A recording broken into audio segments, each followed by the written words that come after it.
नमस्कार दोस्तों, साइंस सामान्य विज्ञान जो है आज फिर से हम लोग स्टार्ट करने जा रहे हैं। जो मेरा लास्ट वीडियो था परमाणु की संरचना, स्ट्रक्चर ऑफ एन एटम, और उसमें हम लोगों ने 9th का जो एनसीईआरटी बुक है उससे पढ़ना स्टार्ट किए थे। और सिर्फ मॉडल जो है, जो डिफरेंट वैज्ञानिकों ने, साइंटिस्टों ने अलग अलग जो मॉडल दिया, जैसे थॉमसन का मॉडल, रदरफोर्ड का मॉडल, नील बोर का मॉडल, हम लोगों ने वो डिटेल में देखा। और वो जब डिटेल में देखा तो हम लोगों ने क्या पाया कि जो मूल कण है, जो fundamental particles of an atom है, जो परमाणु के मूल कण हैं, वो 3 हैं। कौन कौन से हैं? इलेक्ट्रॉन, प्रोटॉन और न्यूट्रॉन, ये 3 हैं। कौन कौन सा फंडामेंटल पार्टिकल्स है परमाणु का, एटम का? इलेक्ट्रॉन, प्रोटॉन और न्यूट्रॉन, ये हैं, ठीक है। और हम लोगों ने ये मॉडल से हम लोगों ने ये जाना कि ये जो इलेक्ट्रॉन, प्रोटॉन, न्यूट्रॉन हैं वो परमाणु में कहाँ पे रहते हैं, किस तरह से वो व्यवस्थित रहते हैं परमाणु में। तो हम लोगों ने क्या देखा? हम लोगों ने देखा कि एक सेंटर होता है, ठीक है, और इसमें जो है प्रोटॉन प्लस न्यूट्रॉन होता है, ठीक है। और इसको हम लोगों ने क्या बोला? नाभिक, परमाणु का नाभिक, न्यूक्लियस।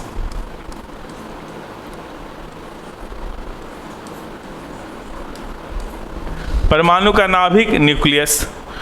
उसके बाद हम लोगों ने क्या देखा?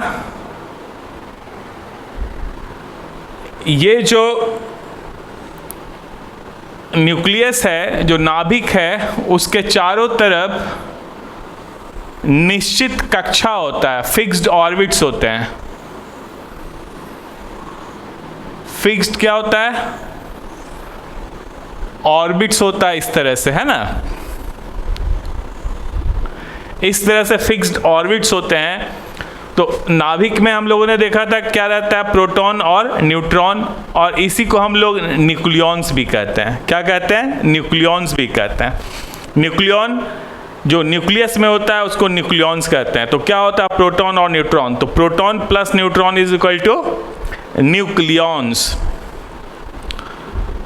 उसके बाद हम लोगों ने देखा कि निश्चित कक्षा में, फिक्स्ड ऑर्बिट्स में इलेक्ट्रॉन्स रहते हैं।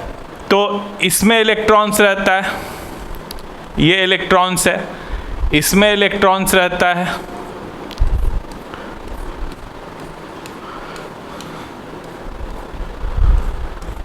इलेक्ट्रॉन्स रहता है, इसमें इलेक्ट्रॉन्स रहते हैं। तो आप क्या देखिएगा, सेंटर में जो है न्यूक्लियस है, नाभिक है, और उसके चारों तरफ फिक्स्ड ऑर्बिट्स है जिसमें इलेक्ट्रॉन्स जो है वो घूमते रहता है।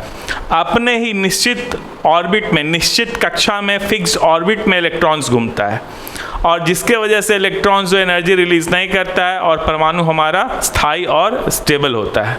ये हम लोगों ने देखा था। और हमने ये भी देखा था, ये ऑर्बिट का नाम है, सबसे इनर मोस्ट ऑर्बिट है, उसको हम लोग कहते हैं के।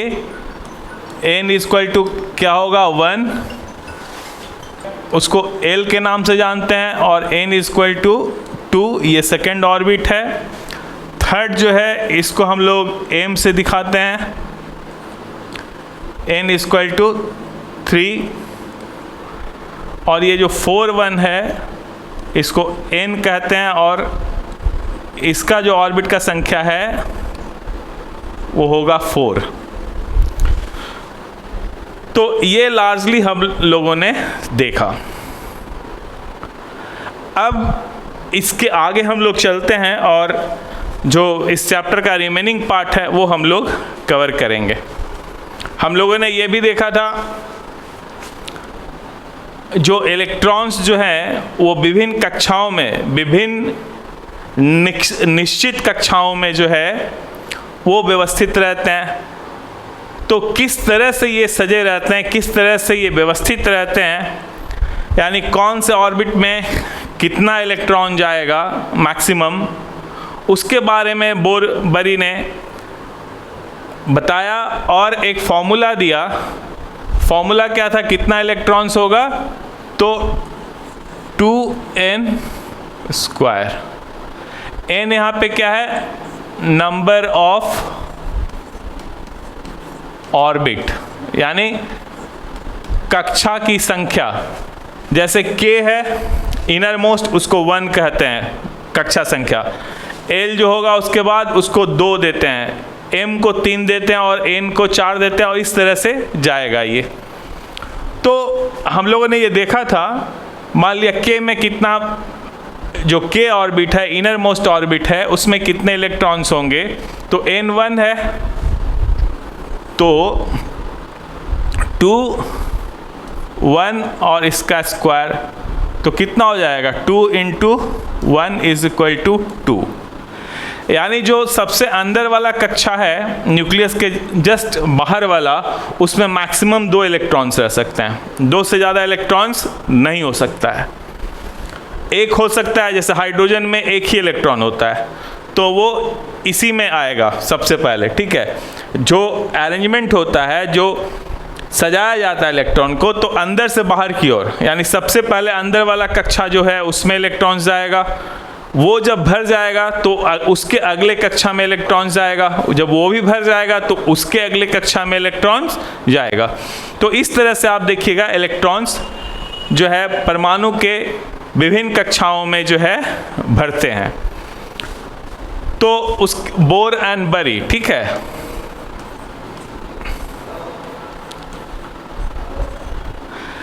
अब दूसरा, यानी k के बाद l है, l का 2 होता है, तो इसमें कितना इलेक्ट्रॉन्स होगा, हम लोगों ने देखा था, फिर से हम बता रहे हैं आपको, l में कितना इलेक्ट्रॉन्स हो जाएगा, तो 2 होता है, तो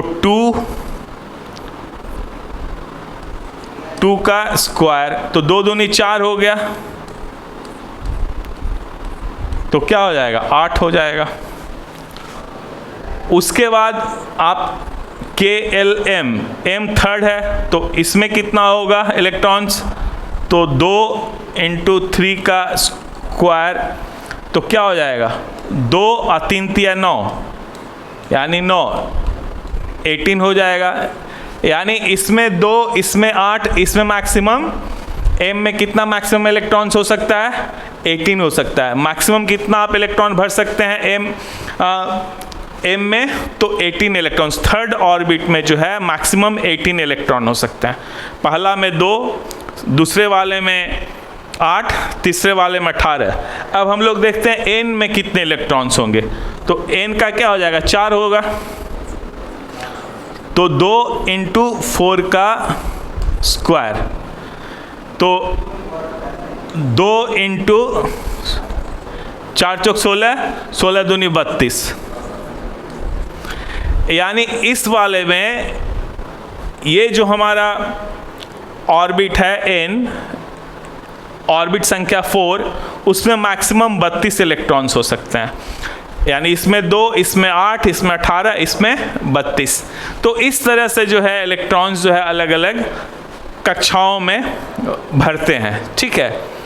तो यहाँ तक हम लोगों ने देखा था। अब नेक्स्ट हम लोग देखेंगे परमाणु संख्या के बारे में, कि परमाणु संख्या क्या होता है। परमाणु संख्या,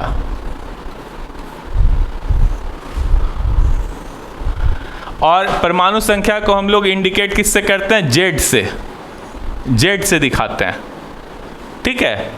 जेड से हम लोग परमाणु संख्या को दिखाते हैं। तो न्यूक्लियस में प्रोटॉन कहाँ होता है, न्यूक्लियस में, ठीक है, प्लस न्यूट्रॉन। तो किसी भी परमाणु के नाभिक में जो प्रोटॉन की संख्या होती है उसे ही हम लोग परमाणु संख्या कहते हैं। यानी Z = क्या हो जाएगा, परमाणु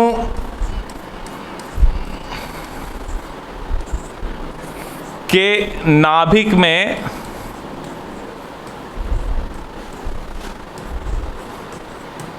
उपस्थित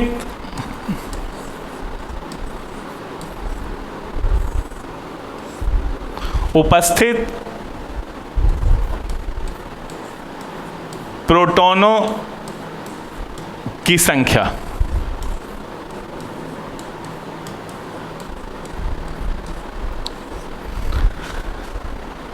परमाणु संख्या क्या हो जाएगा? परमाणु के नाभिक में उपस्थित प्रोटॉनों की संख्या। अब हाइड्रोजन आप ले लीजिए, तो हाइड्रोजन जो है उसमें एक प्रोटॉन होता है और एक इलेक्ट्रॉन होता है, न्यूट्रॉन उसमें नहीं होता है। यानी नाभिक में जो है कितना है प्रोटॉन? एक। तो चूंकि हाइड्रोजन परमाणु के नाभिक में एक ही प्रोटॉन है, इसलिए इसका परमाणु संख्या कितना हो जाएगा? एक। हीलियम जब आप देखेंगे तो हीलियम के नाभिक में 2 प्रोटॉन होता है और 2 न्यूट्रॉन होता है, ठीक है, और बाहर में 2 इलेक्ट्रॉन घूमते रहता है। तो हम लोग को क्या देखना है परमाणु संख्या में? प्रोटॉन की संख्या, परमाणु के नाभिक में प्रोटॉन की संख्या। तो कितना है हीलियम के केस में? 2 प्रोटॉन है, तो उसका परमाणु संख्या क्या हो जाएगा? 2। उसी तरह से जब लिथियम आप देखिएगा तो लिथियम के न्यूक्लियस में 3 प्रोटॉन होता है। तो 3 प्रोटॉन होता है तो क्या हो जाएगा? परमाणु संख्या उसका कितना हो जाएगा? 3 हो जाएगा, ठीक है। तो इस तरह से आप परमाणु संख्या कह सकते हैं कि किसी भी एटम का जो पहचान है, आइडेंटिफिकेशन है, वो उसके एटॉमिक नंबर से, परमाणु संख्या से होता है।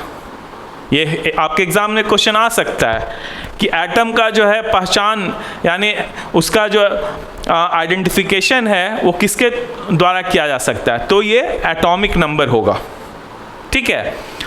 एटॉमिक नंबर होगा, परमाणु संख्या होगा। चूँकि आप जैसे ही प्रोटॉन की संख्या बदलिएगा नाभिक में, वैसे ही क्या होगा? वो परमाणु बदल जाएगा, वो नया परमाणु हो जाएगा।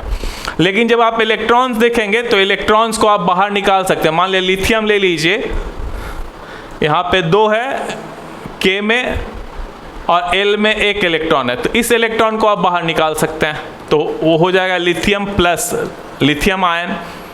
तो आप यहाँ देखिए, तो यहाँ पे लिथियम आयन का जो है इलेक्ट्रॉन की संख्या 2 हो गया। जब ये न्यूट्रल है, लिथियम एटम जब न्यूट्रल है, उदासीन है, तो उस केस में 3 प्रोटॉन होगा, 3 इलेक्ट्रॉन भी होगा। लेकिन उदासीन नहीं, जब आयन होगा तो उसमें इलेक्ट्रॉन की संख्या अलग होगा, लेकिन एटम वो वही रहेगा, एटम नहीं बदलेगा। यानी जैसे ही आप परमाणु संख्या बदल दीजिएगा वैसे ही वो एटम बदल जाएगा, ठीक है। तो इसका पहचान है। अब जब परमाणु संख्या हम लोग को पता हो गया, ठीक है, तो जो परमाणु संख्या होता है ना, तो किसी भी न्यूट्रल एटम में, कोई भी उदासीन परमाणु में जितना प्रोटॉन की संख्या होगा उतना ही इलेक्ट्रॉन की संख्या होगा। यानी इलेक्ट्रॉन हम लोगों को पता हो जाएगा। मान लिया आप देखिए, कार्बन ले लीजिए एग्जाम्पल के रूप में। कार्बन का परमाणु, कार्बन में जो है ना 6 प्रोटॉन होता है, 6 प्रोटॉन होता है, और 6 ही जो है ना उसमें न्यूट्रॉन भी होता है, तो ये 12 हो जाएगा, ठीक है। यानी ये जो 6 जो है ये परमाणु संख्या हो गया। और यदि ये परमाणु उदासीन है तो जितना प्रोटॉन की संख्या होगा उतना ही इलेक्ट्रॉन की संख्या हो जाएगा, यानी 6 हो जाएगा। अब ये जो 6 इलेक्ट्रॉन है, ये जो 6 इलेक्ट्रॉन है, 6 इलेक्ट्रॉन्स है, वो किस तरह से परमाणु में व्यवस्थित होगा, यानी कार्बन परमाणु में किस तरह से व्यवस्थित होगा। तो ये जो व्यवस्था को जानते हैं उसी को हम लोग क्या कहते हैं? इलेक्ट्रॉनिक विन्यास। तो परमाणु संख्या के बाद हम लोग देखेंगे इलेक्ट्रॉनिक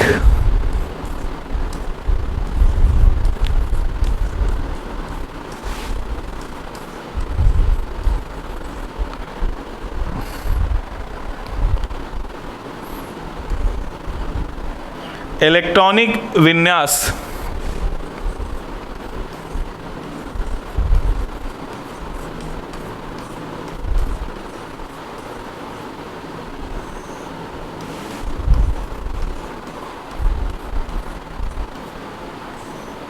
इलेक्ट्रॉनिक विन्यास। तो ये क्या है? तो किसी तत्व के परमाणु के विभिन्न कक्षाओं में इलेक्ट्रॉन की व्यवस्था, यानी किस तरह से इलेक्ट्रॉन सजा हुआ है, उसी को हम लोग क्या कहते हैं? इलेक्ट्रॉनिक विन्यास। और ये बहुत इम्पॉर्टेंट हो जाता है, ठीक है। और कहीं ना कहीं जो आपका परमाणु संख्या है वो केमिकल कैरेक्टर जो है, ठीक है, केमिकल प्रॉपर्टीज जो है वो डिटरमाइन करता है, डिसाइड करता है, ठीक है। तो हम लोग देखेंगे इलेक्ट्रॉनिक विन्यास कैसे लिखना है। तो आपको पता है कि इस केस में देखिए C, यानी पहला ऑर्बिट में मैक्सिमम कितना इलेक्ट्रॉन रहेगा? 2। दूसरा ऑर्बिट में क्या हो जाएगा? 4 बचा, तो 4, क्योंकि मैक्सिमम ये K में 2 हो गया, L में 4 हो गया, ये 8 तक जा सकता है। अब मान लिया आप नाइट्रोजन ले लीजिए, इसका 7 होता है ना, यानी प्रोटॉन की संख्या 7 है तो इलेक्ट्रॉन की संख्या भी 7 हो जाएगा इसमें, नाइट्रोजन में। तो नाइट्रोजन में 7 इलेक्ट्रॉन्स होते हैं। तो ये 7 इलेक्ट्रॉन्स किस तरह से अरेंज रहेंगे विभिन्न कक्षाओं में, ठीक है। विभिन्न कक्षा का मतलब क्या हो गया? सबसे अंदर में तो क्या हो गया? न्यूक्लियस। न्यूक्लियस के बाहर में कक्षा होगा हमारा, यानी इसमें 6 प्रोटॉन, सॉरी नाइट्रोजन लिख रहे हैं तो 7 प्रोटॉन होगा, ठीक है, और प्लस 7 जो है न्यूट्रॉन भी होगा इसमें। तो ये 7 प्रोटॉन और 7 न्यूट्रॉन इसमें हो गया। लेकिन हम लोग इलेक्ट्रॉनिक विन्यास देख रहे हैं, यानी इलेक्ट्रॉन्स जो है ना इसमें कैसे व्यवस्थित रहते हैं, कैसे सजा हुआ रहता है, उसी को हम लोग इलेक्ट्रॉनिक विन्यास कहते हैं। तो हम लोग को पता है कितना? 7 इलेक्ट्रॉन है, तो K में कितना मैक्सिमम इलेक्ट्रॉन्स होगा? 2 जब भर गया K में, यानी 2 इलेक्ट्रॉन्स जब यहाँ पे भर गया, तो अब तो इसके बाद इसका कैपेसिटी नहीं है, मैक्सिमम 2 ही ले सकता है। उसके बाद जब आप L देखिएगा तो L में अभी कितना इलेक्ट्रॉन बचा हुआ है? 5। और L में कितना तक मैक्सिमम आप भर सकते हैं? 8। अभी हम लोगों ने देखा था K में कितना? 2, L में यानी सेकेंड ऑर्बिट में 8, M में 18 और N में 32, ठीक है। तो इसमें जो है हमारा कितना हो जाएगा? 5, यानी 5 इलेक्ट्रॉन्स जो है ये सेकेंड ऑर्बिट में रहेगा।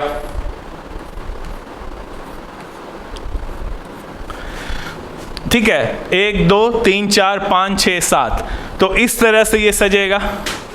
उसके बाद जब आप देखिएगा ऑक्सीजन, ऑक्सीजन जब आप देखिएगा, ऑक्सीजन का कितना होता है? 8, यानी, और यहाँ 16, इसमें 8 प्रोटॉन होता है, 8 न्यूट्रॉन होता है, और उदासीन, हम बार बार बता रहे हैं, उदासीन परमाणु जो होगा, न्यूट्रल एटम होगा, उसमें जितना प्रोटॉन होता है उतना ही इलेक्ट्रॉन होता है, जितना प्रोटॉन होगा उतना ही इलेक्ट्रॉन होगा। तब ना इक्वल पॉजिटिव और नेगेटिव चार्ज होगा और वो एक दूसरे को कैंसिल कर देगा और परमाणु हमारा उदासीन हो जाएगा। तो यहाँ एटॉमिक नंबर 8 है, यानी इसका मतलब क्या है? 8 इसमें प्रोटॉन की संख्या है, और यदि ये उदासीन है ऑक्सीजन, तो इसमें जो इलेक्ट्रॉन की संख्या होगा वो 8 होगा। तो इसको आप कैसे, इसका इलेक्ट्रॉनिक कन्फिग्रेशन कैसे लिखिएगा, इलेक्ट्रॉनिक विन्यास कैसे लिखिएगा? तो K में कितना होगा? तो फिर 8 है इलेक्ट्रॉन्स, तो 2 हो जाएगा, और बचा कितना? 6, तो 6 इसमें आ जाएगा।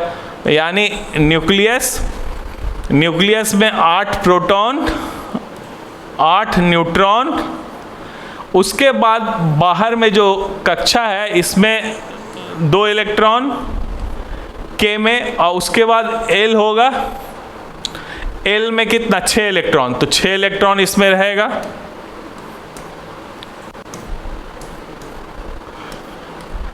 एक 2 3 4 5 6 7 8।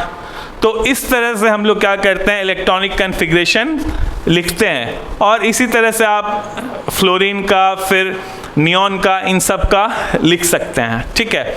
अभी जो है ना, एक बात ये याद रखना है हम लोगों को, ठीक है, जब हम लोग संयोजकता पढ़ेंगे, वैलेंसी पढ़ेंगे, तो उस समय ये बहुत काम आएगा। रूल ऑफ ऑक्टेट, यानी कोई जो सबसे बाहरी, जैसे इसके केस में सेकंड वाला ही बाहरी कक्षा हो गया, तो इसमें मैक्सिमम 8 इलेक्ट्रॉन्स रहेगा। मान लिया थर्ड भी रहता इसके बाद तो मैक्सिमम 18 जा सकता है, लेकिन वो बाहर वाला है, यदि लास्ट कक्षा है तो उसमें 8 जो है ना, लास्ट में 8 ही उसमें आएगा, ठीक है। तो मैक्सिमम 8 इलेक्ट्रॉन्स जो है वो रहेगा, ठीक है।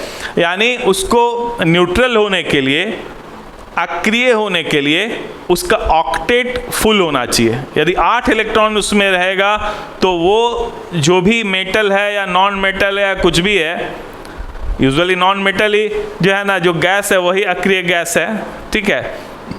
तो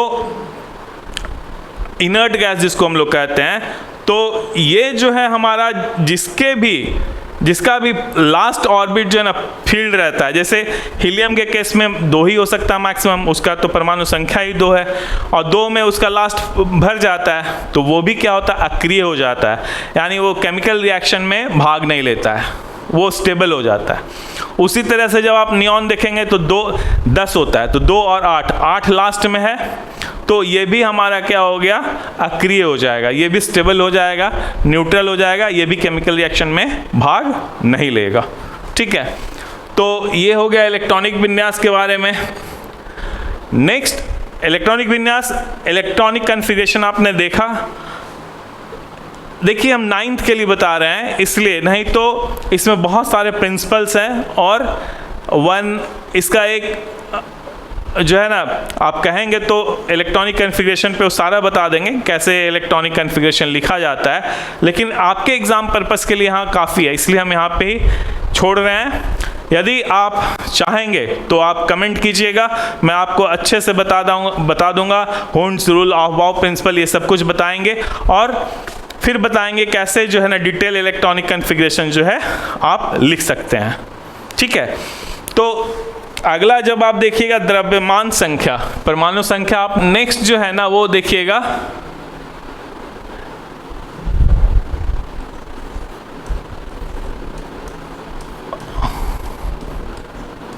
एटॉमिक नंबर।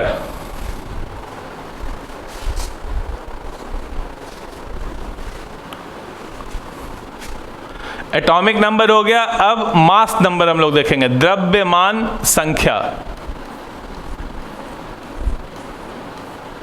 यानी किसी भी परमाणु का द्रव्यमान संख्या क्या होगा, उसका मास नंबर।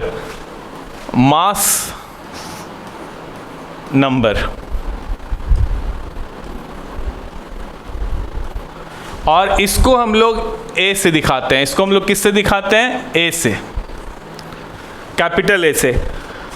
तो द्रव्यमान संख्या क्या होता है, मास नंबर क्या होता है, तो किसी भी परमाणु में के नाभिक में जो प्रोटॉन और न्यूट्रॉन की संख्या होता है, तो जो कुल संख्या होता है ना, उसी को हम लोग क्या कहते हैं, द्रव्यमान संख्या।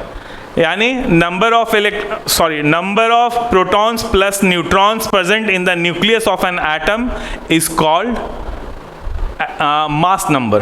क्या बोलते हैं उसको, मास नंबर हम लोग बोलते हैं, और कैपिटल ए से उसको हम लोग डिनोट करते हैं, दिखाते हैं। तो जैसे मान लिया आप ले लीजिए कार्बन। अब कार्बन में जब आप देखिएगा प्रोटॉन की संख्या जो है ना, वो प्रोटॉन की संख्या 6 है और न्यूट्रॉन की संख्या भी 6 है। तो ए इक्वल टू क्या हो जाएगा, number of protons plus number of neutrons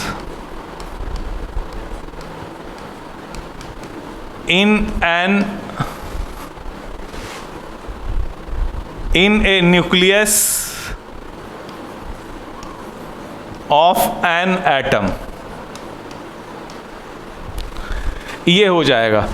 तो मान लिया कार्बन का जब हम लोग देखेंगे मास नंबर, तो क्या होता है, 6 हो जाएगा। नंबर ऑफ प्रोटॉन देखिए 6 है, प्लस नंबर ऑफ न्यूट्रॉन्स भी 6 है, तो ये क्या हो जाएगा, 6। तो कितना हो गया हमारा मास नंबर, 12। अच्छा, इसी को हम लोग कहते हैं, इन दोनों को जब जोड़ दीजिएगा तो इसको कहते हैं न्यूक्लियॉन्स। क्या बोलते हैं, न्यूक्लियॉन्स। यानी आप कह सकते हैं mass number is equal to number of nucleons present in a nucleus of an atom. Nucleons क्या होता है? Number of protons plus number of neutrons, उसको हम लोग क्या कहते हैं? न्यूक्लियॉन्स कहते हैं, याद रखिएगा। अब मान लिया नाइट्रोजन का देखिएगा, तो नाइट्रोजन में जो है प्रोटॉन जब आप देखिएगा तो कितना होगा? 7, और न्यूट्रॉन जब देखिएगा, न्यूट्रॉन की संख्या तो ये भी 7 होता है, तो मास नंबर क्या हो जाएगा? Number of proton plus number of neutron, यानी 7 + 7 इज इक्वल टू 14। इस तरह से हम लोग मास नंबर जो है, मास नंबर हम लोग इस तरह से कैलकुलेट करते हैं। तो एग्जाम्स में ये आ सकता है, ठीक है। अब किसी भी तत्व को, किसी भी एलिमेंट का सिंबल हम लोग, यानी किस तरह से हम लोग उसको दिखाते हैं, उसका सिंबल क्या होता है, ठीक है। तो जब आप देखेंगे तो x, यानी ये जो हो जाएगा सिंबल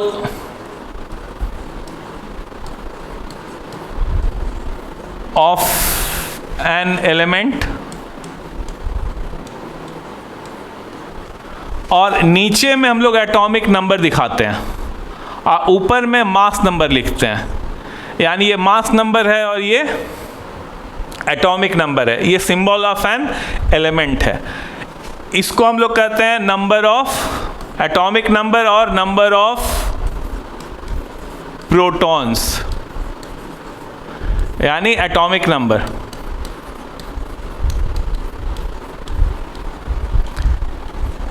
और इसको क्या कहते हैं हम लोग? Mass number.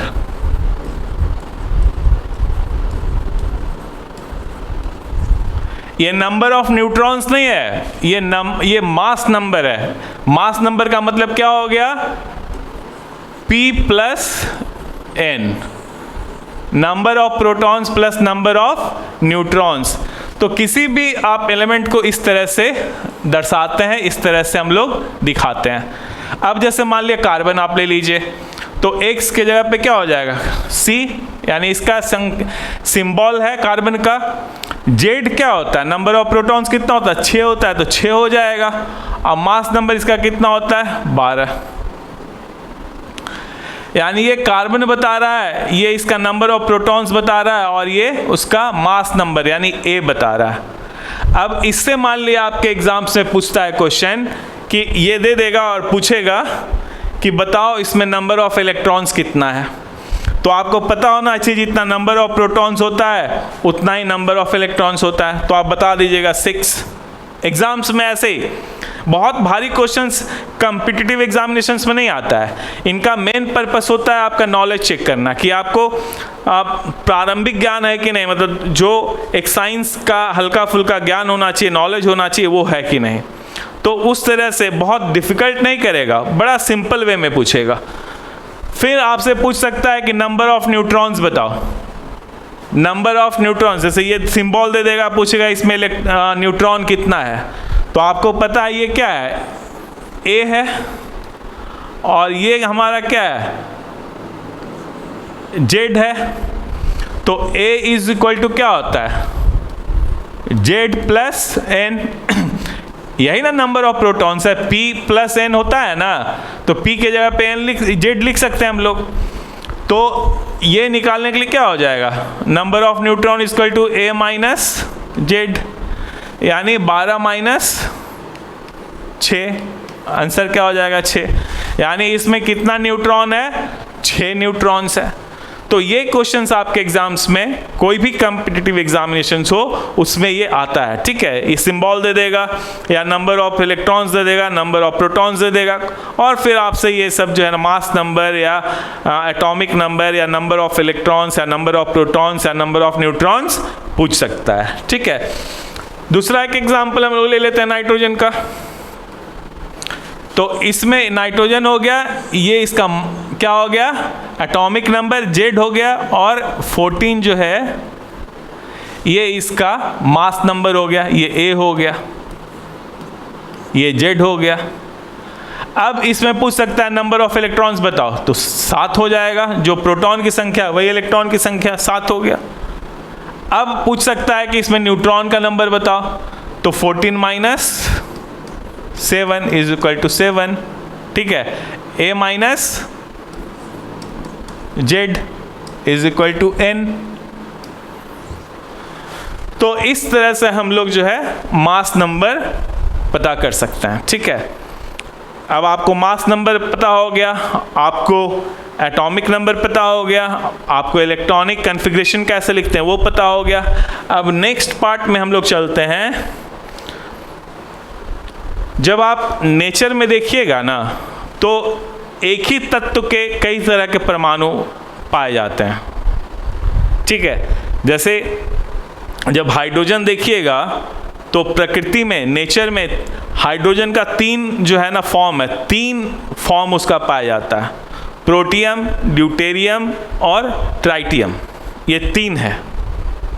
तो इसको हम लोग क्या कहते हैं? तो सबसे पहले हम लोग देखेंगे समस्थानिक, ठीक है। पहले पता नहीं, पहले भी हम आपको बताए हैं, आप लोग वो वीडियो देखे होंगे कि नहीं, तो इसलिए हम फिर से जो है हर एक चीज़ को बड़ा डिटेल में आपको बता रहे हैं ताकि आपको कोई दिक्कत नहीं हो। समस्थानिक, इसको हम लोग आइसोटोप्स कहते हैं इंग्लिश में, आइसोटोप्स। समस्थानिक यानी पीरियोडिक टेबल में एक ही स्थान पे बैठा हुआ रहेगा। तो पीरियोडिक टेबल में एक ही स्थान पे बैठा हुआ रहेगा, तो उसका मतलब क्या है? उसका एटॉमिक नंबर सेम होगा। जिसका एटॉमिक नंबर सेम होगा वही समस्थानिक हो सकता है। तो समस्थानिक का मतलब क्या होता है बताओ?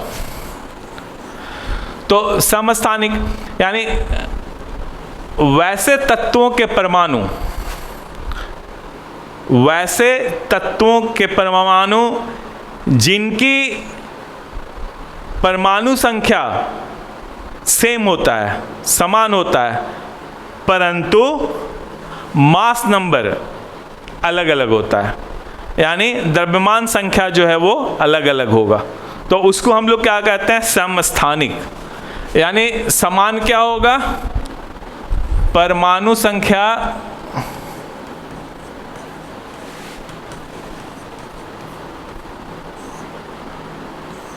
संख्या समान होगा, इक्वल, सेम होगा, लेकिन द्रव्यमान संख्या जो है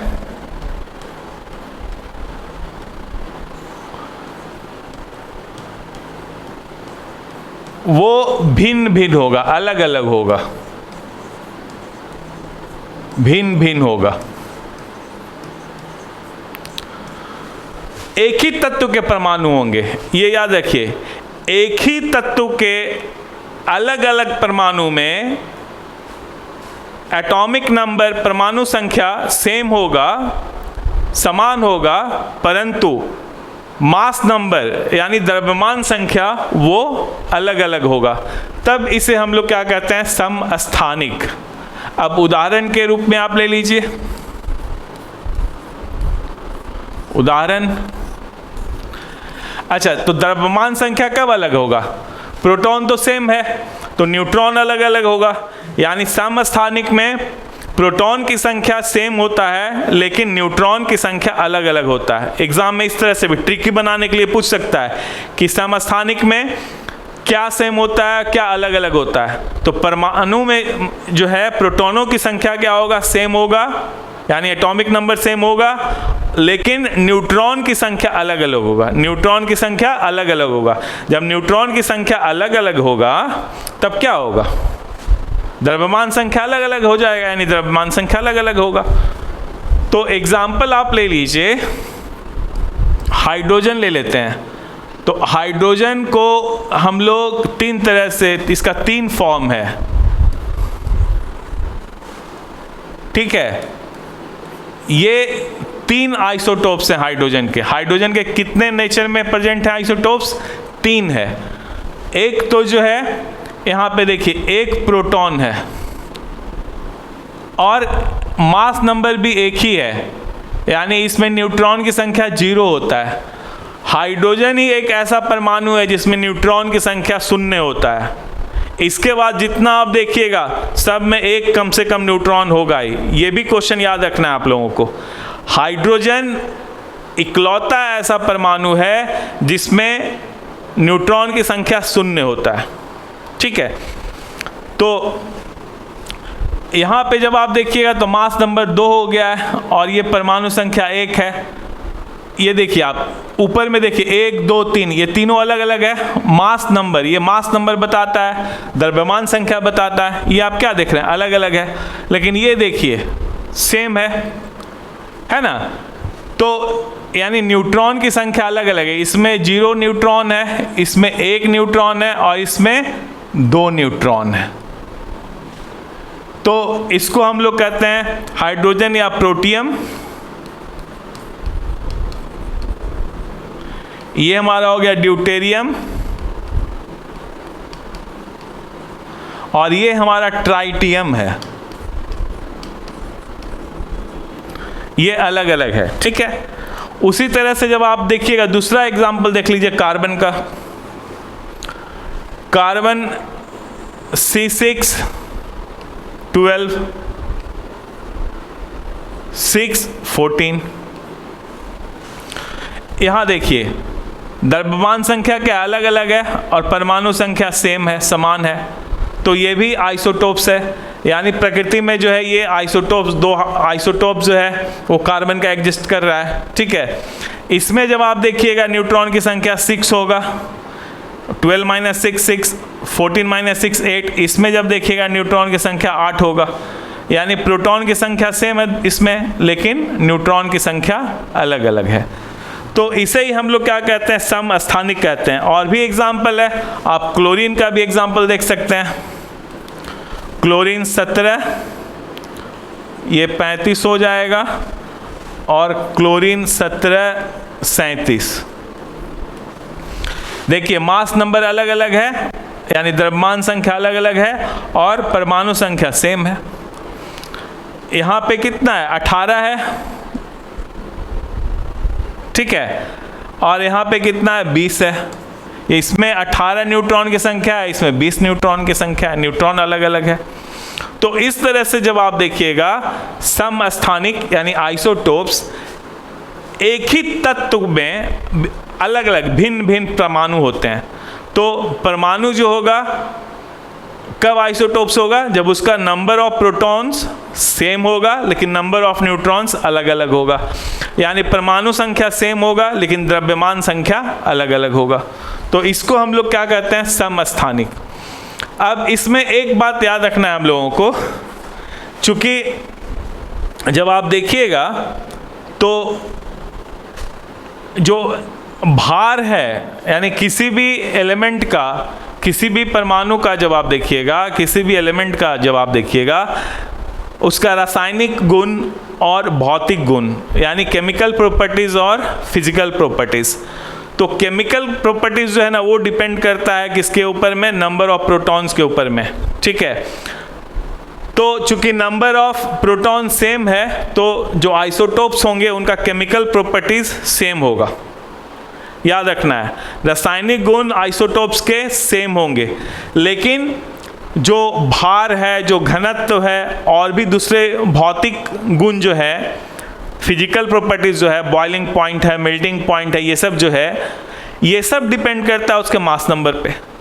तो चूंकि वो अलग अलग है इसलिए आइसोटोप्स के भौतिक गुण जो है वो अलग अलग होंगे, लेकिन रासायनिक गुण समान होगा, सिमिलर होगा, सेम होगा। ये पॉइंट भी आपको याद रखना है।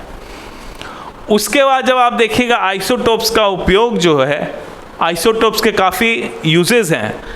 अब जैसे ये आप देखिएगा, हम लोगों ने देखा ये, ठीक है। तो कार्बन 614 यानी ये जो आइसोटोप है, इसका हम लोग उपयोग कहाँ करते हैं, जो फॉसिल्स होता है, जो जीवाश्म होता है, यानी जो बहुत पुराने हैं, पुराना रॉक है या कुछ भी है, उसका यदि एज हम लोग को फाइंड आउट करना है, यदि उसका उम्र, उसका आयु फाइंड आउट करना है, तो उसके लिए रेडियो एक्टिव कार्बन जो है ये रेडियो एक्टिव होता है, ठीक है। तो कार्बन 14 का हम लोग यूज़ करते हैं, ये याद रखना है, ये आपके एग्जाम्स में आता है, ठीक है, कि जीवाश्म के आयु की गणना के लिए कौन सा आइसोटोप यूज होता है, तो C614, ठीक है, ये याद रखिएगा। 14 कार्बन 14 जो है उसी का, वो रेडियो एक्टिव होता है, उसी का उपयोग होता है। उसी तरह से कोबाल्ट 60 जब देखिएगा तो कोबाल्ट 60 का उपयोग जो है वो कैंसर के ट्रीटमेंट में किया जाता है, कैंसर के ट्रीटमेंट में किया जाता है। उसी तरह से रेडियो एक्टिव जो है आपका आयोडीन है, वो जो आइसोटोप है उसका यूज़ जो है ना, वो ग्वाइटर जो है उसको ठीक करने के लिए आयोडीन जो है, जो रेडियो एक्टिव आयोडीन है, जो आपका आइसोटोप है आयोडीन का, उसका यूज़ हम लोग ग्वाइटर को ठीक करने में यूज़ करते हैं। उसी तरह से जब आप देखिएगा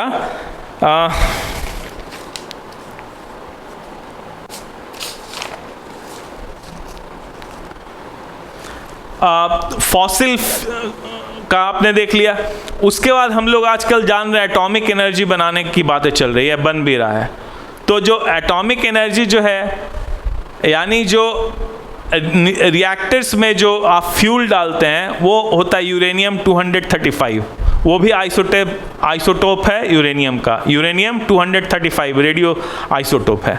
तो इस तरह से जब आप देखिएगा बहुत सारे यूजेस हैं, लेकिन ये 4 कम से कम यूज़ आप याद रखिएगा। कोबाल्ट 60 कैंसर में, C14 जो है उसका उपयोग होता है जीवाश्म की आयु फाइंड आउट करने में लिए, फॉसिल्स का एज फाइंड आउट करने के लिए, पुराने चीज़ों का एज फाइंड आउट करने के लिए। उसके बाद आयोडीन का जो है ना घोंघा, यानी ग्वाइटर, गला जो फूल जाता है, वो ग्वाइटर उसको ठीक करने में यूज़ किया जाता है। और यूरेनियम 235 उसका न्यूक्लियर रिएक्टर में जो है ईंधन के रूप में उसका यूज़ होता है। कम से कम ये याद रखना है, ठीक है।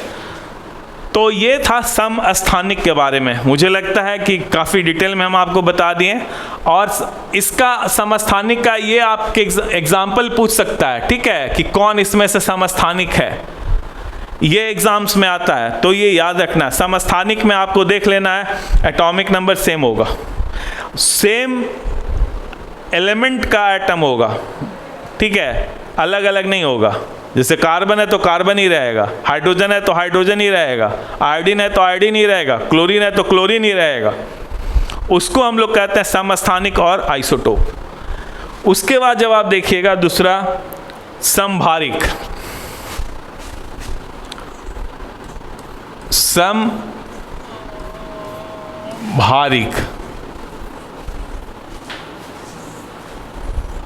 समभारिक का मतलब होता है। तो दूसरा एग्जाम्पल जब देखिएगा आर्गन, पोटाशियम, कैल्शियम, तीनों में देख रहे हैं ये मास नंबर जो है, द्रव्यमान संख्या, इसमें भी 40 है, इसमें भी 40 है और इसमें भी 40 है, सब सेम है।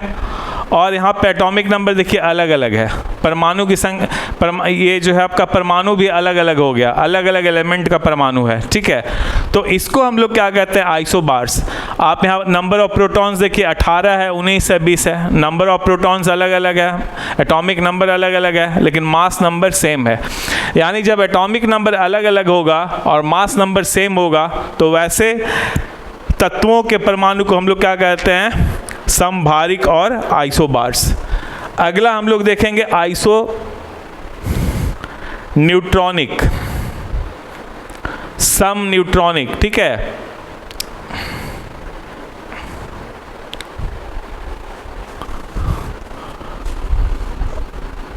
सम न्यूट्रॉनिक,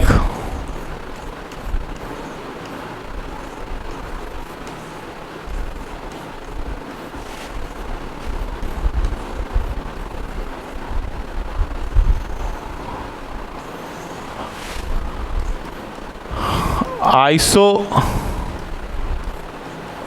न्यूट्रॉनिक, यानी आप एकदम देख सकते हैं जिसमें न्यूट्रॉन की संख्या सेम होगा उसको हम लोग क्या कहेंगे, आइसो न्यूट्रॉनिक। ठीक है, आइसो न्यूट्रॉनिक, आइसो मतलब सेम और न्यूट्रॉन यानी अलग अलग तत्व, यहाँ पे भी अलग अलग तत्व होगा।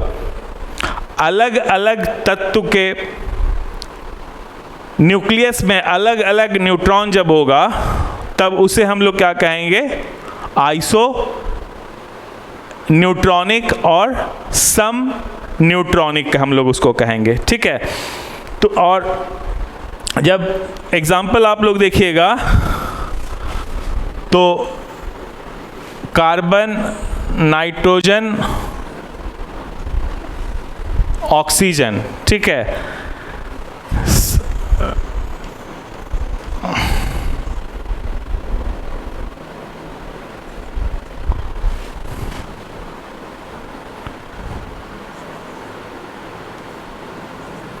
ऑक्सीजन।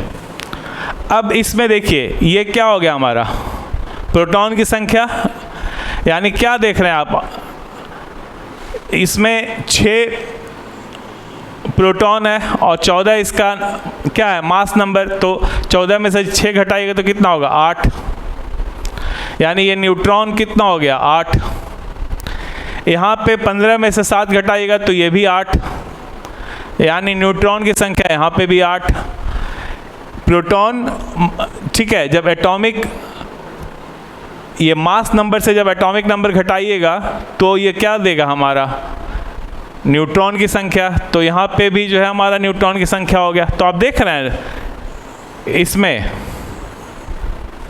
न्यूट्रॉन की संख्या बराबर है, मास नंबर अलग अलग है, एटॉमिक नंबर अलग अलग है। देख सकते हैं कार्बन, नाइट्रोजन, ऑक्सीजन, इसमें मास नंबर अलग अलग है, 14, 15, 16 है, 6, 7, 8 है। लेकिन जब आप न्यूट्रॉन फाइंड आउट कीजिएगा तब आप देखिएगा तीनों में 8, 8 है।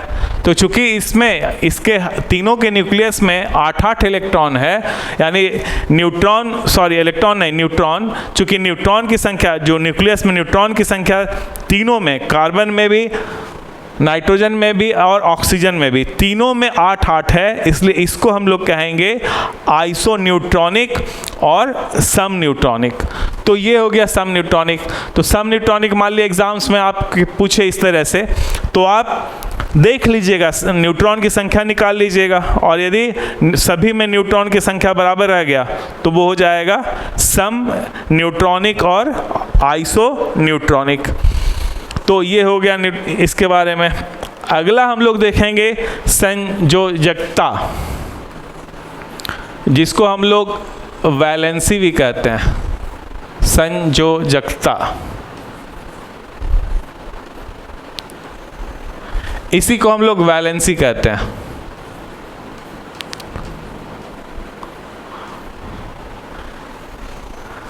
अब मैं आपसे ये बता रहा था, ऑक्टेट यानी कोई भी परमाणु हो उसके बाहरी कक्षा में यदि 8 इलेक्ट्रॉन हो जाता है, यदि वो इनर्ट गैस का जो इलेक्ट्रॉनिक कन्फिग्रेशन है उसको पा जाता है, यानी उसके तरह उसका इलेक्ट्रॉनिक कन्फिग्रेशन होता है, तो कोई भी एटम जो है वो क्या होगा, वो इनर्ट हो जाएगा, अक्रिय हो जाएगा, स्टेबल हो जाएगा। तो हर एक, कोई भी एटम जो है वो अब अस्थाई होना चाहता है। ठीक है, तो जब आप देखिएगा, हम लोग देखते हैं हाइड्रोजन का 1 है, यानी इसमें 1 ही इलेक्ट्रॉन होगा।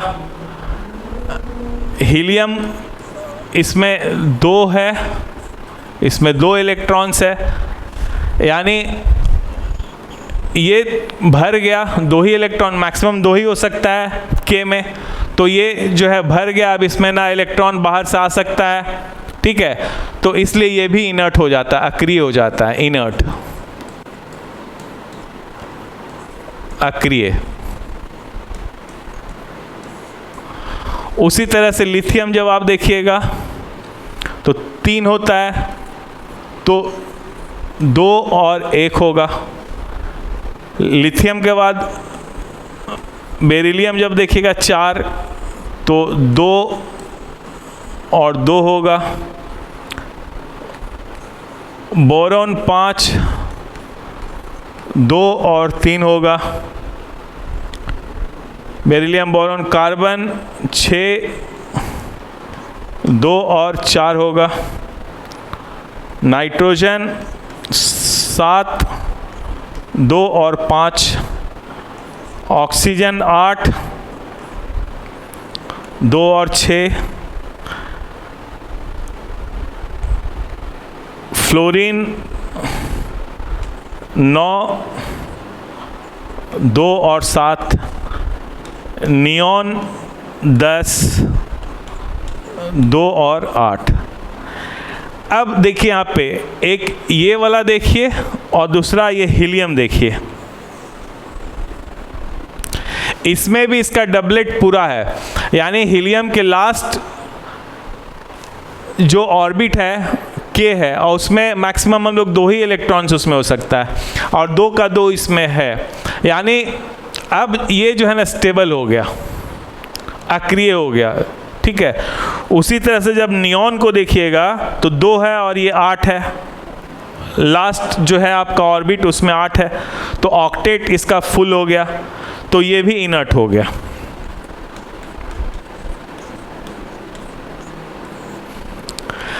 अब समझना ये है, ये दोनों इनर्ट हो गया, इसमें हाइड्रोजन में देखिएगा 1 है, तो इसको जो है ना डबलेट यदि पूरा करना है तो इसको 1 इलेक्ट्रॉन लेना होगा, तब 2 हो जाएगा और ये भी क्या हो जाएगा, स्टेबल हो जाएगा। उसी तरह से 2 और 1 है लिथियम, तो लिथियम जो है ना या तो 7 इलेक्ट्रॉन बाहर से लेगा, जो कि बड़ा बहुत डिफ़िकल्ट काम है, तब ये 8 हो जाएगा, और नहीं तो ये 1 इलेक्ट्रॉन को रिलीज़ कर देगा, 1 इलेक्ट्रॉन को जो है ना किसी को दे देगा, तब 2 हो जाएगा, यानी जब 2 हो जाएगा तो ये भी 2 हो जाएगा। तो लिथियम आयन जैसे ही छोड़ेगा Li लिथियम प्लस बनेगा और ये जो है हमारा आयन हो जाएगा। उसी तरह से बेरिलियम या तो 6 इलेक्ट्रॉन इसको लेना है और नहीं तो 2 इलेक्ट्रॉन इसको छोड़ना पड़ेगा, तब ये 2 हो जाएगा। बोरोन 3 इलेक्ट्रॉन जो है इसको छोड़ना पड़ेगा, तब 2 हो। तो बोरोन में ये कार्बन हम लोग देख रहे थे, तो कार्बन जो है 2 और 4 है, तो या तो इसको ये 4 इलेक्ट्रॉन त्याग करना होगा तो सिर्फ 2 रहेगा, या 4 इलेक्ट्रॉन बाहर से लेना होगा, या फिर 4 किसी दूसरे एटम जो है उससे 4 इलेक्ट्रॉन के साथ इसको साझा करना पड़ेगा। यानी 3 तरह से जो है ना ऑक्टेट पूरा होता है, या तो इलेक्ट्रॉन का त्याग किया जाता है, या इलेक्ट्रॉन ग्रहण किया जाता है, या इलेक्ट्रॉन साझा किया जाता है। तो इसके केस में जो है यदि 4 इलेक्ट्रॉन साझा करेगा तो 4 4 8 हो जाएगा, यानी इसका ऑक्टेट पूरा हो जाएगा, तो ये भी स्टेबल हो जाएगा, ठीक है। नाइट्रोजन जब आप देखिएगा 2 इलेक्ट्रॉन जो है इसमें है, इसमें 5 है, तो 5 जब ये है तो इसको या तो 5 इलेक्ट्रॉन छोड़ना पड़ेगा या 3 इलेक्ट्रॉन जो है इसको ग्रहण करना पड़ेगा। तो 3 इलेक्ट्रॉन ग्रहण करना आसान है 5 इलेक्ट्रॉन छोड़ने से, त्यागने से। उसी तरह ऑक्सीजन को देखिएगा, इसको 8 पूरा करने के लिए 2 बाहर से इलेक्ट्रॉन लेना पड़ेगा। फ्लोरीन को जब आप देखिएगा तो 7 यहाँ पे है, यानी 1 इलेक्ट्रॉन इसको लेना पड़ेगा, तभी 8 हो जाएगा और स्टेबल हो जाएगा।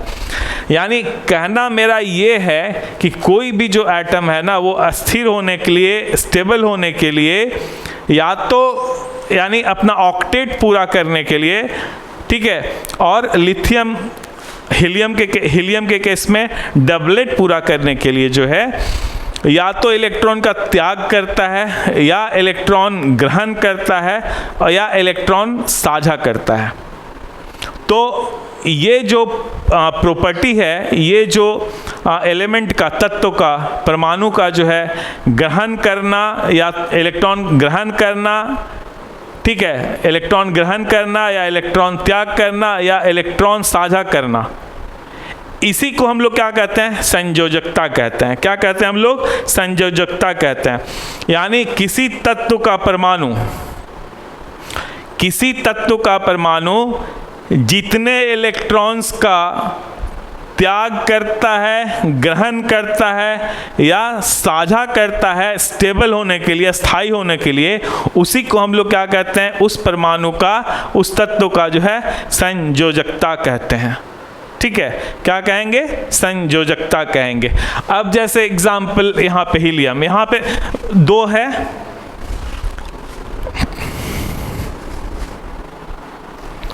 यहाँ पे 2 है, तो इसको ना तो इलेक्ट्रॉन लेना है ना देना है। ठीक है, ये ऑलरेडी स्टेबल इनर्ट है, तो इसका वैलेंसी कितना हो जाएगा, 0 हो जाएगा।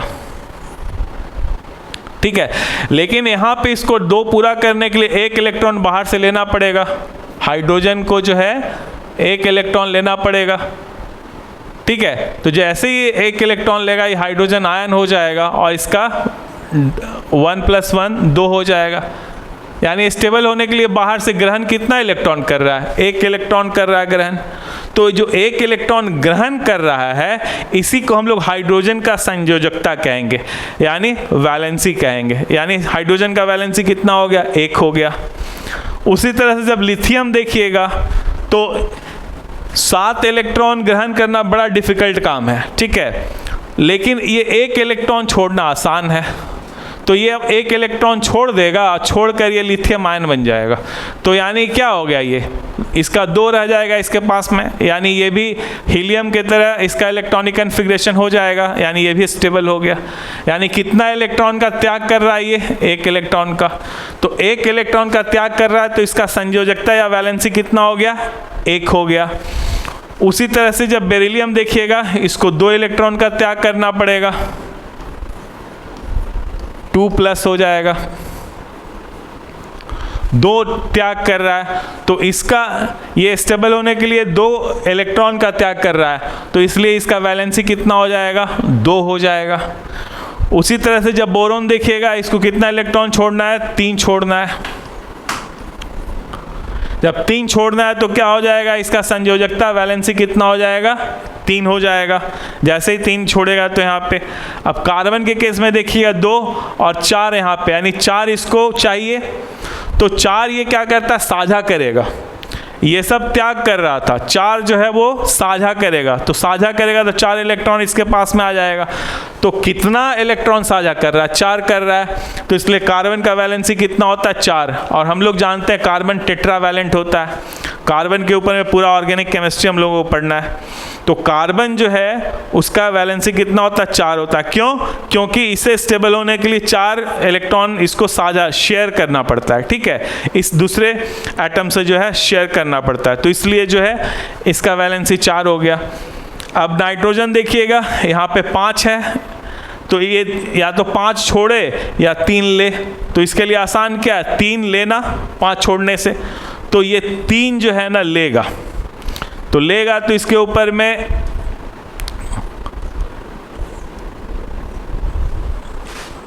ये डेवलप हो जाएगा। यानी स्टेबल होने के लिए 8 करने के लिए 3 इलेक्ट्रॉन ले रहा है, तो कितना इलेक्ट्रॉन ले रहा है, 3 ले रहा है, तो इसका वैलेंसी कितना हो जाएगा, 3 हो जाएगा। इसकी संयोजकता कितनी हो जाएगी, नाइट्रोजन की 3 हो जाएगी। उसी तरह जब ऑक्सीजन को देखिएगा, इसको कितना इलेक्ट्रॉन लेना है, 6 है, तो 2 लेगा। जब 2 लेगा तो ये क्या हो जाएगा, 8 हो जाएगा। यानी ऑक्सीजन का जो है संयोजकता कितना हो जाएगा, 2 हो जाएगा। फ्लोरीन का देखिएगा, इसको स्टेबल होने के लिए 8 या पूरा करने के लिए 1 इलेक्ट्रॉन चाहिए, तो जैसे ही 1 ये लेगा 8 हो जाएगा। यानी संयोजकता, फ्लोरीन का वैलेंसी या संयोजकता कितना होगा, 1 होगा। और नियॉन ये स्टेबल है, पहले से इसका फील्ड है, ये अक्रिय इनर्ट है, तो इसका वैलेंसी कितना होगा, 0 होगा। तो आपने क्या देखा, वैलेंसी जो है वो अंतिम कक्षा में जो इलेक्ट्रॉन होता है, ठीक है, उसी को हम लोग वैलेंसी कहते हैं। या 8 पूरा करने, ये गलत स्टेटमेंट हो जाएगा। ठीक है, 2 कंडीशन है, एक है जिनके बाहरी कक्षा में इलेक्ट्रॉन की संख्या 1, 2 या 3 होता है, 1, 2 या 3 होता है, तो उसका जो है ना वैलेंसी होगा number of electrons present in last orbit. यानी अंतिम कक्षा में जो इलेक्ट्रॉन्स है वही उसका वैलेंसी हो जाएगा। 4 के लिए साझा जो करेगा यानी 4 हो जाएगा, और जिसके आउटर ऑर्बिट में 5, 6, 7 इलेक्ट्रॉन्स होते हैं, 5, 6, 7 होता है, तो उसका संयोजकता या वैलेंसी इज इक्वल टू क्या हो जाएगा, 8 minus number of electrons present in last orbit of the atom. ठीक है, लास्ट ऑर्बिट यानी अंतिम कक्षा में जितना इलेक्ट्रॉन्स है वो माइनस हो जाएगा, किससे, 8 से। तो उसको हम लोग क्या कहेंगे, तो संयोजकता हो जाएगा हमारा 8 माइनस बाहरी कक्षा में उपस्थित इलेक्ट्रॉनों की संख्या। ठीक है, तो आप देख लीजिए संयोजकता जो है और वैलेंसी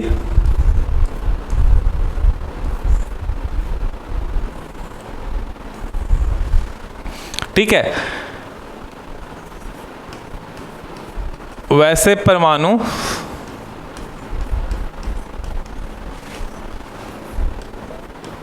जिसके बाहरी कक्षा यानी अंतिम कक्षा, ठीक है, बाहरी कक्षा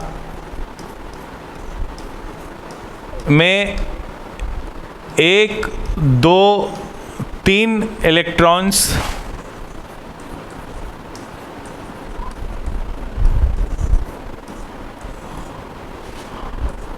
उपस्थित होंगे, उनका संयोजकता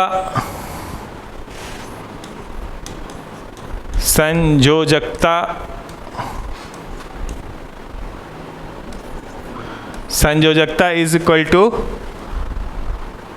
बाहरी कक्षा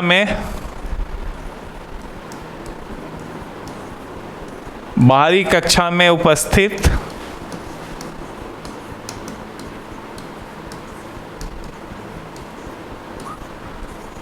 इलेक्ट्रॉनों की संख्या।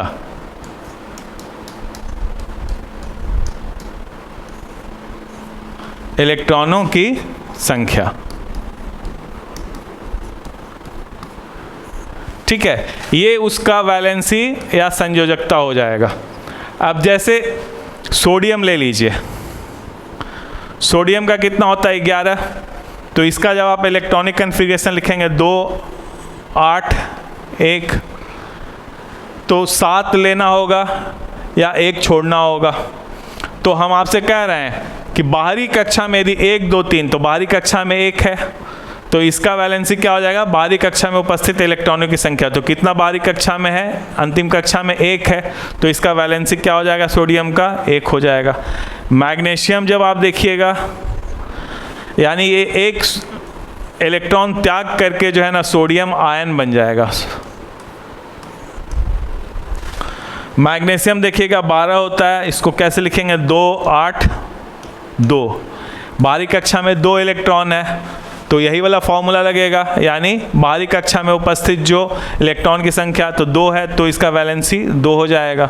यानी ये 2 इलेक्ट्रॉन छोड़ेगा, त्याग करेगा और मैग्नीशियम आयन बन जाएगा। उसी तरह से यदि बाहरी कक्षा में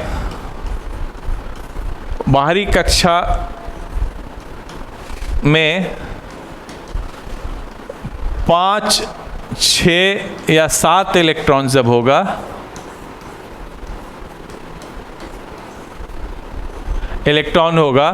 तो संयोजकता जो है, वैलेंसी जो है,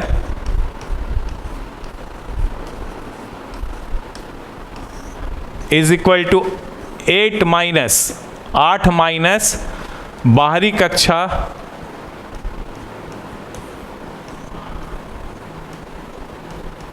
कक्षा में उपस्थित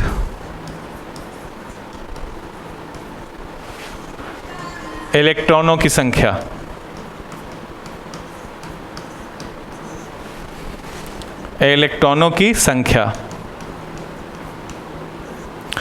अब एग्जाम्पल ले लीजिए, नाइट्रोजन 7 है, तो कैसे लिखिएगा, 2 और 5। तो 5 है, तो इसका क्या हो जाएगा, ये फॉर्मूला होगा 8 माइनस 5 हो जाएगा, इज इक्वल टू 3। यानी नाइट्रोजन का वैलेंसी कितना हो गया, 3 हो गया।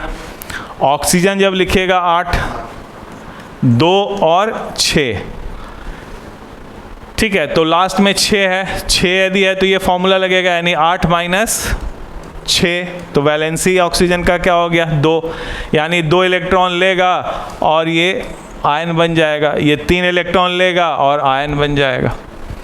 उसी तरह से जब आप फ्लोरीन देखिएगा 9, तो 2 और 7, तो 7 है लास्ट में, तो यही फॉर्मूला लगेगा, 8 माइनस बाहरी कक्षा में उपस्थित इलेक्ट्रॉनों की संख्या, तो क्या हो जाएगा 8 माइनस 7 इज इक्वल टू 1, यानी फ्लोरीन का वैलेंसी कितना होगा 1 होगा, और ये 1 इलेक्ट्रॉन ग्रहण करेगा और आयन बन जाएगा। तो ये जो है ना, इसी को हम लोग संयोजकता कहते हैं, वैलेंसी कहते हैं। आगे पड़ेगा एक कंबाइनिंग कैपेसिटी भी होता है, ठीक है। तो हमने देखा संयोजकता कैसे निकलता है, उसके बारे में बड़ा डिटेल में हम लोगों ने पढ़ा।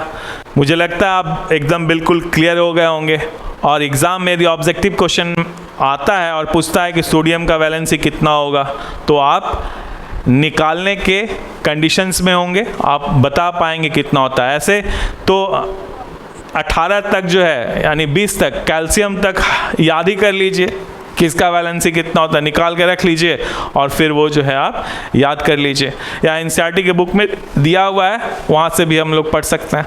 तो ये आयंस भी हो गया। तो ये हम लोग जो है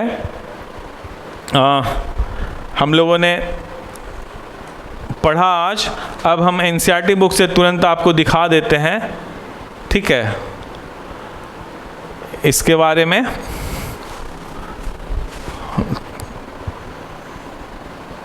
सरसरी निगाह से एनसीईआरटी बुक आपको जो है उसमें जो था वो आप देख लीजिए।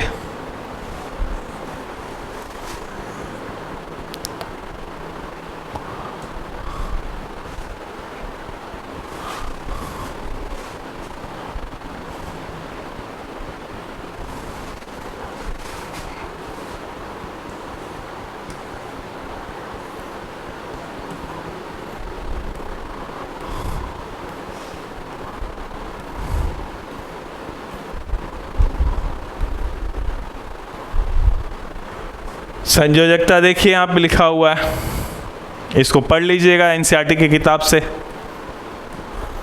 तो हम लोगों ने संयोजकता पढ़ लिया है, ठीक है, और आपको ये सब कुछ हम समझा चुके हैं संयोजकता, ठीक है। और ये यहाँ पे दिया हुआ है 1 से 20 तक का जो है आपको 18 तक का, 1 से 18 तक का, 20 तक पढ़ लीजिएगा, 1 से 18 तक का ये दिया हुआ है, ठीक है। आप इसको आप पढ़ सकते हैं, ठीक है, वैलेंसी जो है। उसके बाद हमने पढ़ा परमाणु संख्या के बारे में, द्रव्यमान संख्या के बारे में, किस तरह से हम लोग दिखाते हैं किसी भी परमाणु को जो है, कैसे हम लोग दर्शाते हैं, उसके बारे में भी आपने पढ़ा, ठीक है। इसको भी हम लोगों ने पढ़ा, ठीक है। इसको X से हम लोग दिखाए थे, इसको A से दिखाए थे और इसको Z से दिखाए थे, तो ये भी हम लोगों ने पढ़ लिया है। उसके बाद समस्थानिक के बारे में भी आपने पढ़ा, समभारिक के बारे में भी पढ़ा, सम न्यूट्रॉनिक के बारे में भी पढ़ा, समभारिक भी आपने पढ़ा, ठीक है। और समस्थानिक का अनुप्रयोग ये भी हम लोगों ने पढ़ा, ठीक है। समभारिक भी हमने पढ़ा।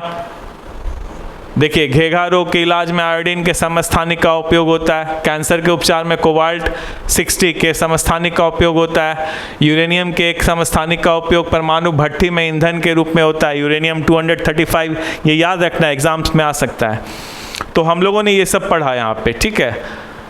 तो इस चैप्टर में जो आपने पढ़ा, सबसे पहले आपने पढ़ा था इलेक्ट्रॉन का खोज जे थॉमसन ने किया और प्रोटॉन का ई गोल्डस्टीन ने किया। जे थॉमसन ने प्रस्तावित किया था कि इलेक्ट्रॉन धनात्मक गोले में धंसे होते हैं, ये भी आपने देखा था। फिर रदरफोर्ड अल्फा कण प्रकीर्णन यूज़ किया और इस तरह से परमाणु के केंद्रक का खोज किए। फिर रदरफोर्ड मॉडल के बारे में भी हम लोगों ने पढ़ लिया है कि छोटा सा केंद्रक होता है, परमाणु से 10⁵ टाइम छोटा होता है, और उसमें प्रोटॉन और न्यूट्रॉन रहते हैं और बाहर में इलेक्ट्रॉन्स घूमते रहता है, वो भी।